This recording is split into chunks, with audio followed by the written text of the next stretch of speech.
पिछले दिनों अपने YouTube चैनल के दो सीनियर सिटीजन सब्सक्राइबर से एक जूम कॉल के ऊपर बात करने का मौका मिला। बहुत अच्छा लगा उनसे बात करके और ये जान के कि इस एज में भी उनमें इतना पैशन है स्टॉक ट्रेडिंग को लर्न करने का, उसके कॉन्सेप्ट्स को लर्न करने का, नई नई स्ट्रेटजीज को, नई नई ट्रिक्स को लर्न करने का गजब का पैशन है और बहुत ही गजब का डिसिप्लिन में ट्रेडिंग करने का।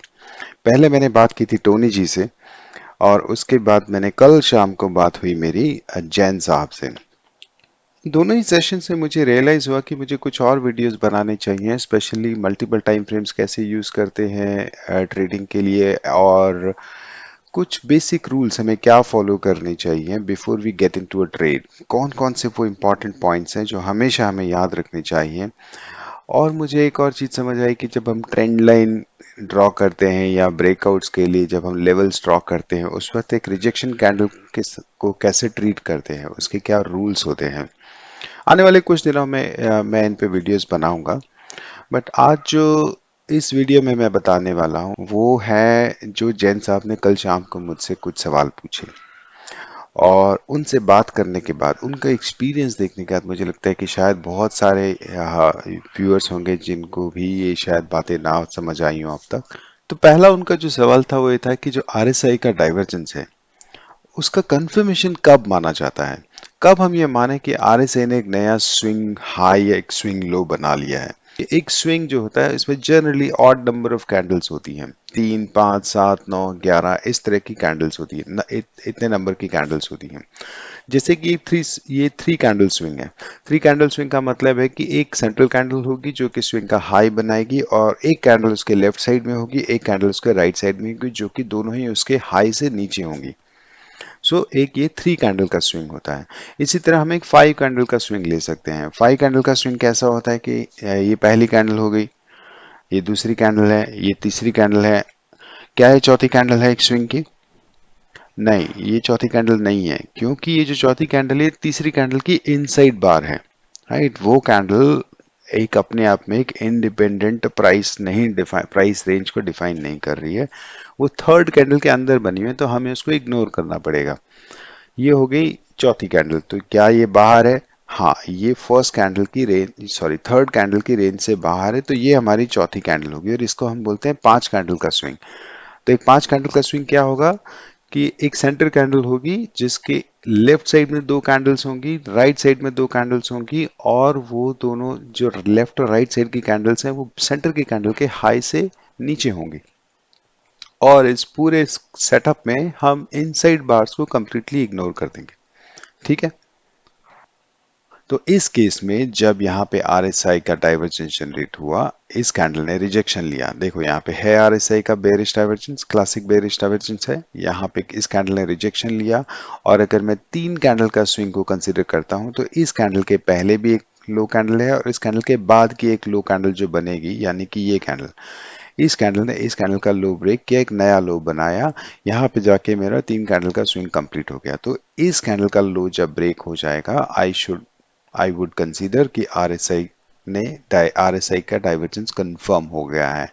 ठीक है, और अब मैं यहाँ से एग्जिट कर सकता हूँ या सेल कर सकता हूँ। करेक्ट। अगर मैं पांच कैंडल का स्विंग लेता तो मेरा ये कैंडल, राइट, यानी कि इस कैंडल के बाद मुझे दो कैंडल और चाहिए। पहली ये होती और ये बाकी ये सब ने लो नहीं बनाया है, राइट, और दूसरी होती ये। करेक्ट। तो ये कैंडल, तो इस कैंडल का जब लो ब्रेक हो जाता तो मैं यहाँ पे इसके नीचे एग्जिट करता या सेल करता। करेक्ट है, ये कॉन्सेप्ट क्लियर है। ऐसा ही हम बुलिश डाइवर्जेंस में करेंगे या हिडन बेरिश और बुलिश डाइवर्जेंस में भी कर सकते हैं।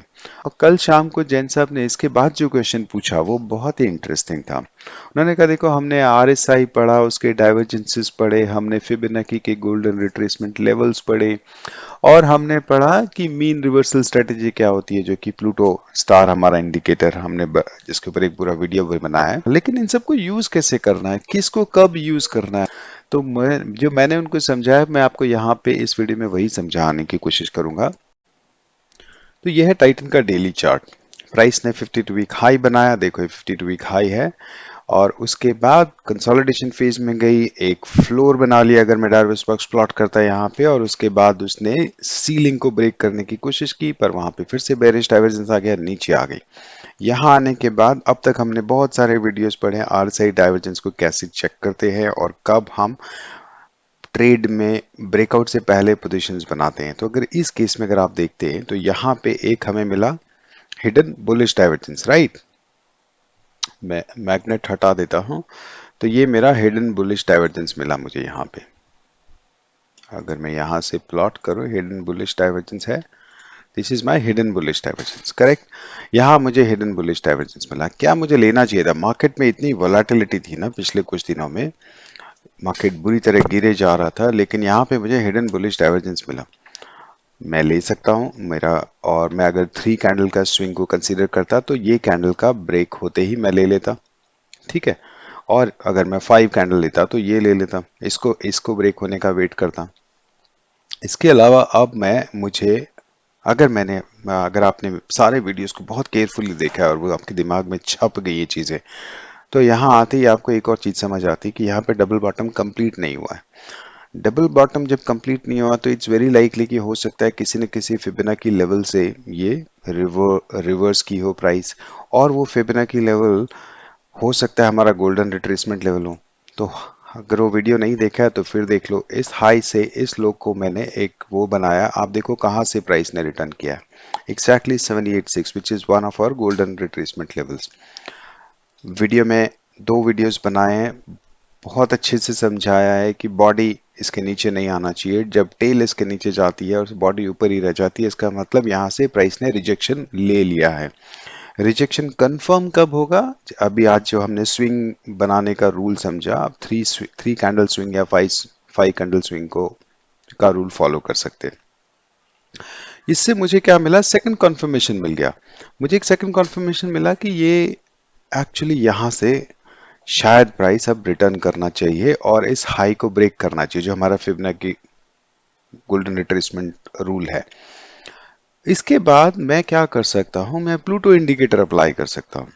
प्लूटो इंडिकेटर के ऊपर पूरा एक डिटेल वीडियो बनाया हुआ है, आप देखो जाके कि it's a mean reversal strategy. जब प्राइस सेकंड 2 के स्टैंडर्ड डेविएशन की रेंज से बाहर चली जाती है तो एक रबर की तरह स्ट्रेच हो जाती है, तो it has to come back to the mean. तो अगर प्लूटो इंडिकेटर का वीडियो नहीं देखा है तो वो जरूर देखो, फ्रीली अवेलेबल है। प्लूटो इंडिकेटर मोटी रकम नाम से आपको मिलेगा वहां पे ट्रेडिंग व्यू में, उसको अप्लाई करो। आप उसको अप्लाई करोगे तो यू विल सी कि प्राइस ने यहाँ से एक प्लूटो इंडिकेटर बना था, उसके बाद जैसे उसने 5 के ईएमए को क्रॉस किया, we can take a position. देख रहे हो, this is a third signal for the same level. तो इसका मतलब ये लेवल कितना स्ट्रांग हो गया है, राइट। यहाँ पे हमें हिडन बुलिश डाइवर्जेंस मिला, यहीं पे हमें प्लूटो इंडिकेटर मिला, यहीं पे हमारा फिबोनाची का गोल्डन रिट्रेसमेंट लेवल था। तो यहाँ पे एक स्ट्रांग सपोर्ट जोन मिल गया हमें। ये भी अपने आप में देखो, यहाँ पे भी मेन रिवर्सल हुआ था और ये पूरा एक मिला था। ये भी प्लूटो, अगर आप प्लूटो को यूज नहीं करते हैं, आप, मैं ये नहीं बोल रहा हूँ आप प्लूटो से ट्रेड करो, पर एटलीस्ट उसको चेक करते रहो। और आपको ये इंडिकेटर नहीं चाहिए तो आप इसको भी हटा सकते हो, सिंपली बॉलिंजर बैंड यूज करो, सिंपली बॉलिंजर बैंड को अप्लाई करके देखते रहो। सी द कैंडल जब बॉलिंजर बैंड के बाहर ओपन हो, बाहर ही क्लोज हो जाए, ठीक है, इसका मतलब वो एक प्लूटो स्टार हो गया जो हमारे यूनिवर्स से बाहर चला गया, राइट। प्राइस बहुत बाहर चली गई है, और जब वो, और स्पेशली जब बैंड का ब्लास्ट हो, तो इट्स वेरी लाइकली कि वो मिड बॉलिंजर बैंड तक रिवर्स करे, और अगर बहुत ज्यादा रबर की तरह स्ट्रेच होगी तो छूट के इस तरफ भी जा सकती है, जो कि इस केस में हो भी गया, ठीक है। और जब भी ऐसा होता है ना कि मल्टीपल इंडिकेटर्स एक पर्टिकुलर प्राइस पॉइंट पे मैच कर रहे हो, राइट, तो आप देखना और दूसरे इंडिकेटर्स पे आप अप्लाई करके देखोगे तो वो सब भी वहां मैच कर रहे होते हैं। I show you something. आप यहाँ पे ना पिवट पॉइंट लगा, तो पिवट पॉइंट स्टैंडर्ड लगाते हैं हम यहाँ पे। इसको बहुत ज़्यादा क्राउडेड होता है तो हम थोड़ा कम कर देते हैं। अच्छा, पहले हम लेवल देख लेते हैं, थोड़ा सा मैं इसको बड़ा करता हूँ। ये था हमारा जहाँ पे डाइवर्जेंस मिला था, लुक एट दिस। अगर आपको नहीं दिख रहा है तो लेट मी शो यू। ये सब की ज़रूरत नहीं है, वो S1 पे सपोर्ट ले रहा है, सबकी ज़रूरत नहीं है, हटा देते हैं। Look at this, This is your center pivot. This is your S1. This is your R1. Look at this, where it is returning from. Exactly same जगह से। इससे क्या समझ आता है कि this is a very very strong support zone. एक ही जगह पे, एक ही कैंडल पे आपको फिबोनाची मिल रहा है, गोल्डन रिट्रेसमेंट लेवल मिल रहा है, आपको हिडन बुलिश डाइवर्जेंस मिल रहा है, आपको पिवट पॉइंट का S1 सपोर्ट मिल रहा है। देखो अब यहाँ पे दो बातें ध्यान रखने की है। पहली कि देखो जरूरी नहीं है कि हर ट्रेड में आपको हर टाइप का सेटअप मिलेगा।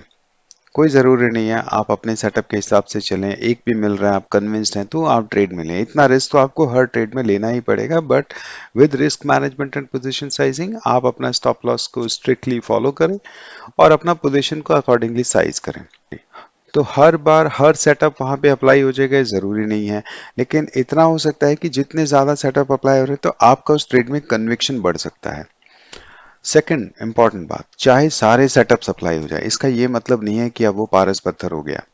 तो ऐसा नहीं है कि ये सब आने के बाद अब ये नीचे आ ही नहीं सकता। देखो यहाँ पे क्या हुआ, एक बार आया, नीचे भी आया और हो सकता है इसको तोड़ भी देता। नहीं तोड़ा वो अलग बात है, तोड़ भी सकता था और हमें उसके लिए भी प्रिपेयर्ड रहना चाहिए। इसका ये मतलब नहीं है कि हमारा सेटअप गलत था, हमारा ट्रेड गलत था। ये 100 में से 80 बार ये ट्रेड चल भी जाएगा। मार्केट पिछले दिनों इतना वॉलेटाइल था कि किसी को कुछ पता ही नहीं हो रहा था, पता ही नहीं चल पा रहा था कि कल क्या होगा। गैप अप गैप डाउन इतना हुआ है कि एकदम भूचाल आया हुआ है। तो पत्थर पे कुछ नहीं लिखा है, लेकिन इस तरीके से आप कभी भी, जो अभी तक हमने पढ़ा है वो सब मोमेंटम ट्रेडिंग से रिलेटेड चीजें हैं, आप कभी भी कंफर्मेशन के लिए इन सब चीजों को यूज कर सकते हो। और दूसरी चीजें जो आप जानते हो उनको यूज कर सकते हो। MACD का क्रॉसओवर यूज कर लो, मूविंग एवरेजेस के क्रॉसओवर देख सकते हो वहां पे, और आपका कन्विक्शन बढ़ सकता है। ठीक है, तो इस वीडियो में इतना ही। इसके अलावा एक इम्पॉर्टेंट बात यह है कि मैंने एक पोल ओपन किया है जिस पे मैं आप लोगों से जानना चाहता हूं कि क्या अगर मैं एक YouTube लाइव सेशन करूं तो आप लोग ज्वाइन करना प्रेफर करेंगे। क्योंकि आफ्टर दीज सेशंस ना, जो सीनियर सिटीजन्स के साथ या आप लोगों की जो ईमेल्स आती हैं, इतनी क्वेरीज आती हैं, मैं कई बार तो मैं समझ ही नहीं पाता हूँ आप मुझसे पूछ क्या रहे हैं। तो मुझे लगता है कि बहुत सारे डाउट्स हैं, हो सकता है छोटे छोटे डाउट्स हों और मैं बहुत जल्दी उन्हें क्लियर कर पाऊँ वाया अ लाइव सेशन। तो इसलिए मैं आपसे आपका ओपिनियन जानना चाह रहा हूँ कि मैं लाइव सेशन करूँ। देखो मुझे भी अपना टाइम कमिट करना पड़ेगा और पता चला आप लोग ज्वाइन नहीं कर रहे हैं तो फिर उसका पर्पस ही डिफीट हो जाएगा। तो प्लीज़ उस पोल में अपना ओपिनियन मेरे साथ शेयर करें, मुझे बताइए कि अगर मैं एक लाइव सेशन करूंगा तो आप प्रेफर करेंगे ज्वाइन करना। अगर बहुत ज़्यादा लोग नहीं होंगे तो हम एक जूम सेशन कर सकते हैं। जो भी लोग इंटरेस्टेड होंगे उनको मैं एक जूम का इनवाइट भेज दूंगा, वहाँ पे भी हम बात कर सकते हैं। ठीक है, थैंक यू वेरी मच।